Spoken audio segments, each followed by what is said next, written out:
but I find a real kinship between riding a bicycle and playing an instrument. We even use musical terms to describe riding. We talk about cadence, right? Which is it's a musical term.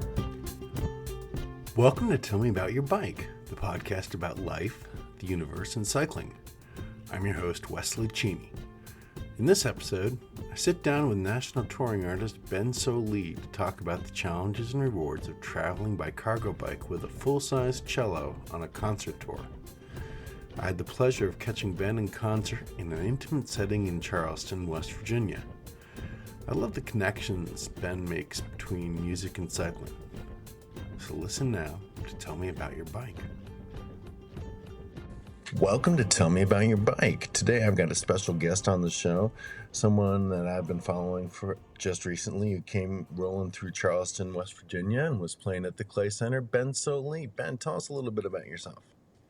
Morning. Well, I'm a cellist based in Louisville, Kentucky, and I have, I do a lot of different touring around the world as a touring artist, planes, trains, and automobiles, but some of my touring is by bicycle. I want to hear more about your bicycle touring. Yeah, well, we call them ditch the van tours. Okay. And in many ways, they were a response to just the sort of fast-paced, disorienting touring style of being a touring musician, where you're kind of in between places all the time on airplanes and trains and automobiles. And so the goal was to slow down. So we did self-supported bicycle tours where I'd put my cello on the side of my bicycle, and it was a surly big dummy. Okay, that was my next question. What kind of bike are you riding with a cello? Yeah, and then my drummer, Jordan, at the time would put his drums on a burly trailer behind his bicycle, and we'd ride from show to show. Usually Awesome. 50-ish miles a day. And we did these tours all over the country between 2009 and 2014-ish. And in that time, did about 6,000 miles of self-supported music touring around the country. That's great. I like going on long tours myself. I've done a few of them, so I enjoy that aspect, and so I can get behind that. So what now? Did you ever consider touring with an electric cello, which would be a little smaller? One of the things that you learn when you go on any sort of adventure cycling utility touring is that every pound counts. Yeah. And so the pounds that you're going to pedal through, they need to be in service of whatever you're doing, whether that's camping or, campaigning. But in our case, we were playing music shows. So the pounds needed to be put towards the equipment that would give us the most bang for our buck. Live shows. Yeah. And these live shows were often at places that were, unconventional venues. So we're talking about sometimes it would be little book cafes. Yeah. Sometimes it would be, bigger performing art centers and everything in between. And so having an acoustic cello was actually a lot more flexible than anything electric because we could probably play anywhere. Right. Opposed to having to have amplification or a PA or something like that. Yeah. Okay. That makes sense. Seconds. These ditch the van tours, they were great fun, and the only reason that we stopped doing them or took a pause in it was just because I started having kids again. And also, we started feeling this intense shift in people's attention. So drivers were taking completely bizarre and unreasonable risks with us. Right. Didn't make any sense. I was reading something about your tour along the Gulf Coast was a little sketchy. That was one of the ones where we first noticed it. So that was 2013. Yeah. And, ironically, it was one of the most culturally rich tours. I mean, the food, the music, the people, amazing. But the roads and the drivers were just so dangerous. I mean, the roads were still in really bad condition. It's an underinvested place to begin with, and then you add on top of that all of the storms. Yeah. And you end up with a situation where, man, the riding was really tough. So are you riding in the race later, Wesley? Oh, hell no. Ah, No, no, no, no. All right. yeah, Um, just observing. no, I have raced. I I have come in DFL, dead fucking last, many times that I've raced. Um, I, so I have a lot of sympathy when we were watching the Criterium downtown during the race. They'd start pulling riders if they were too slow. And so these riders would just come off, and we would watch them as they'd be trying to catch up with the group that was like 100 meters in front of them, and just struggling and having like the worst day of their life out. And I felt a lot of empathy with them because when I was in high school in Vermont, I was on the varsity cross country ski team, and we would go to these ski meets, and these kids who were going to Olympic prep academies would show up and would just waste us. They Yeah, were they had all the best gear, they had all the best skin suits, and they were so insanely fit, and so they would finish in like 15 minutes, but took the rest of us like 30 or 40 minutes. ouch. And That's it was, awful. well, at least, or it would take me with the slowest guy on the team. So yeah. So no, I enjoy long climbs. I enjoy long rides, but I'm not a fast rider. Right. So tell me, do Yeah, you name I'm your not a race, bikes? not a racer either. No, you're not a racer. Oh no. I enjoy riding, but I don't race. How many do you name your bikes? Do I name my bikes? Yeah. I don't think that I have named a bike before. I have, as a musician, I have lots of instruments that I name. Uh-huh. No, I've never named my bikes. Do you name your bikes? I don't, but my eldest does. And so her mom names bikes. So, but no, I've never named mine. Sometimes people have been like, why don't you name it? It just, I usually refer to it as my mountain bike or my road bike, Yeah, by their purpose. Yeah. Yeah, I mean, I think that's the way I am. I'm like, it's my city bike, it's my utility bike, and so on. Yeah. When was the last time you rode? I mean, the last time I rode on most of my riding right now is just getting kids around or just for sheer pleasure. Right, right. Yeah, that would count. That was like, I did a community bike ride to a show about 2 weeks ago. So we invited a bunch of people to get together at a public park, and then we did sort of a bike bus over to the show. oh, cool. Pretty fun. There's a lot of wonderful organizing happening right now about kind of taking back cities Yeah. through these, I don't know, like these mass actions, right? Where you get a bunch of kids on the bikes and you kind of have them bus to school or bus to an event Right. on their own bicycle under their own pedal power, and then you just have to organize the parents to make sure that's a safe endeavor. Yeah. And I think that's really admirable and cool because, well, it does two things. One, it's safe to ride in those groups, Yeah. right? Safer. And then two, it does it in a way that is expressing joy rather Yeah. than some sort of like power grab or perceived power grab back from Right. cars. And I think that communicates a lot. Where are you going to be riding next? Well, I'm not exactly sure. I mean, I'm in a season of life right now where I haven't been doing a ton of writing for any sort of pleasure or for, utility. Mm-hmm. Certainly not for bicycle tours.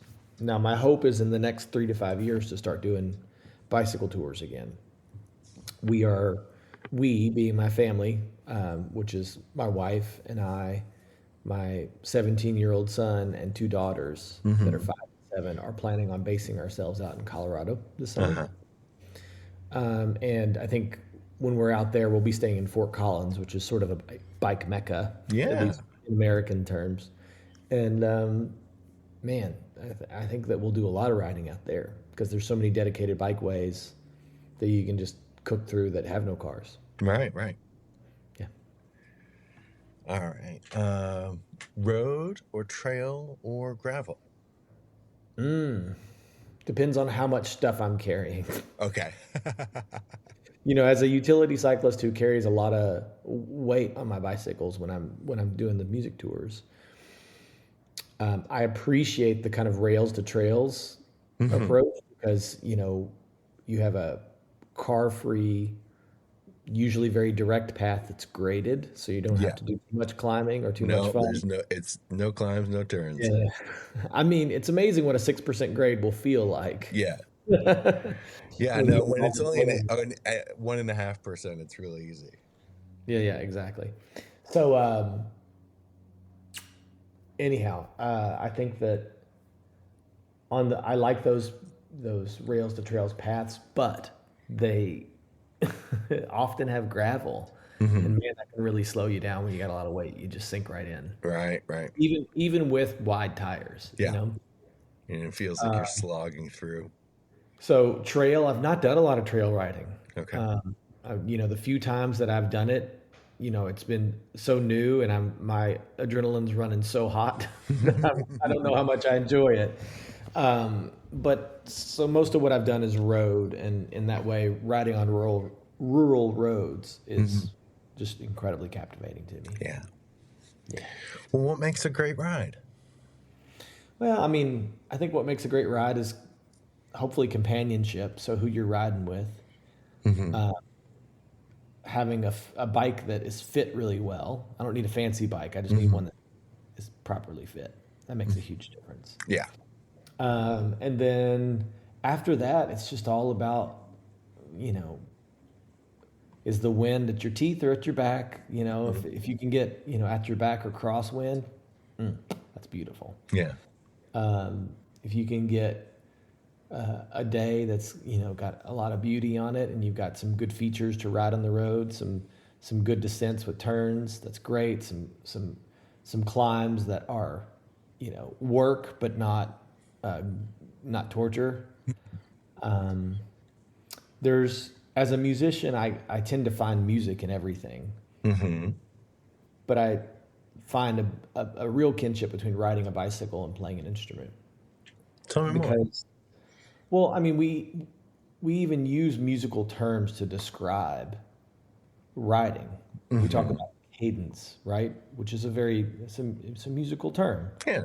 Or it's often used in music, right? Which talks about, pacing or movement. We use it to describe harmonic movement, right?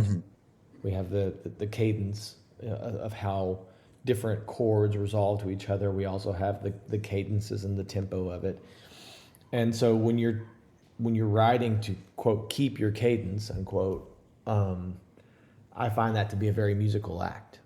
You're pedaling and shifting your gears around to keep this rhythm. And then you also have the sort of the feel of the frame, right? That's why I love steel frames. But that sort of push and pull, it reminds me a lot of like how you might lean into an instrument if you play guitar, how you might like bend the neck a little bit to get that tone out, or you might pull the bow of the cello across the strings in a different place or at a different tension.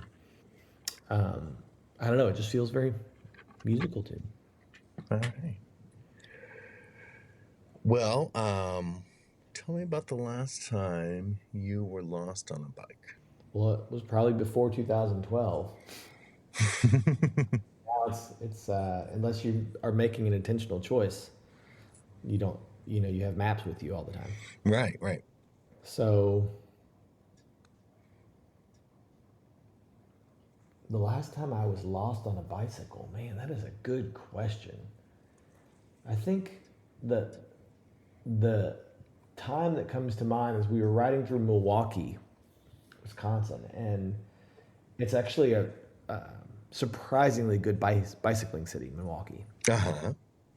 but we were trying to follow a specific national bicycle route. Right. Had been mangled and deconstructed by new city development. So you had to, it was like trying to follow a stream in Kentucky. It would appear one place and then it would go back underground and you had to get back on a main road. And none of our paper maps or our Google Maps made much sense. So we found ourselves kind of doing a couple loops that didn't make any sense at all. But was also kind of goofy and fun in that same way. And then I think, strangely, some of the places that you can get the most lost are like train depots and stuff, trying to figure out where to get in to like load your bicycles up to get them on the train. And Right. nobody really wants to help you because you're trying to haul these big suckers up on there. That can Been be there, very done that. frustrating for sure. But yeah, for the most part, we've been using, because of the type of touring that we do, we used maps. We had our routes pretty well planned out. Yeah. And had our devices up to help too. All right. When it comes to drivetrains, do you prefer 1x12 or 3x9 or 1x1? I mean, the more gears, the better when you're hauling a cello, my friend. Typically, I'm running 3x9s on my bicycles, even this like city bikes, because just having that weight on there, having whatever leverage you can get is better. So I have a 3x9 on my Surly Big Dummy, and like I mentioned for my city bike that I had converted with a singulator, I guess it would technically be a 1x8, but it's really a 1x1 with adjustable one. Right. So I think that's a really cool tool for anybody that's looking to, maybe you've got a road bike that you're not using, but you'd like to have a fun, bomb around bicycle. Right. Surly makes that they call it the singulator, or at least Okay. they do. And it's basically like a, it's a, oh shoot, what do you call it on your rear shifter? Derailleur? No. Yeah, it's like a derailleur on the back. It's the drop of the derailleur, Okay. but without. So you have the chain length of a. You get a the chain bicycle. tension without. Yeah, and so you get the chain tension, but you can release that chain tension and put it on a different ring. So if you're Right. doing, city riding where you need to like really cook through the city, you can bump it up a gear and be able to go through pretty fast. Hey Wes, Okay. do an interview. All right. Rim or disc brakes? Oh man, I love the stopping power of disc brakes, and I hate the maintenance of them. No, really. Yeah, especially when you're riding with a lot of weight on the bicycles, you can, it's easy for them to get out of adjustment and untrue, and then you end up rubbing. So you got rubbing brakes with a bunch of weight Right. on And a you're long going really ride. slow. Yeah. No, thank you. Just give me my V brakes back. So easy to adjust. Still enough stopping power. Right. All right. How do you feel when it comes to tubeless? Have you tried it? I have not gone tubeless yet. It appeals to me. I like the security of being able to repair, Yeah. on the road when you're doing these long haul bike rides. So I haven't really explored it very much. I'm still tubes, and then I put liners in the wheels just to try the downtime. Yeah, I just went tubeless on now both of my bikes that I ride, and I went in and was getting some work done on my mountain bike, and I was like, yeah, put some new tires on while you're at it because I need them. And they went ahead and just did tubeless for me without me asking for it. And so I was like, oh, okay, I'm tubeless now. And So what, you don't have to change out to a different wheel for that? no, because the rims were tubeless ready. Oh, well, there you go. So, they were just like, well, everybody rides their mountain bike tubeless, so we figured you wanted it too. And I was like, okay, and I tried it, and then I still carry a tube with me, just on the, I'm still waiting for that day when the sealant blows out and I have to fix it somehow. But that day hasn't come, and so it's, but I still ride with a tube. And the advantage of doing that is what? Well, I don't have to worry about flats. Basically, is what it comes down to. Like I've put a little more sealant in when my tire was starting to get soft at one point, and put some more air in it, and it was fine. So in terms of maintenance, I'm not having to replace tubes and patch tires and such. So it's going a lot better. Wow. I need to research this. I have not spent much time thinking about it. Yeah, it's messy to do the setup. It's kind of like doing hydraulic brakes. They're just annoying. I don't like hydraulic brakes, but I like mechanical. If I was touring, and my partner and I are planning on doing some bike touring, I'll do a tubeless with a tube as a backup, and I don't think we'll have any issues with it.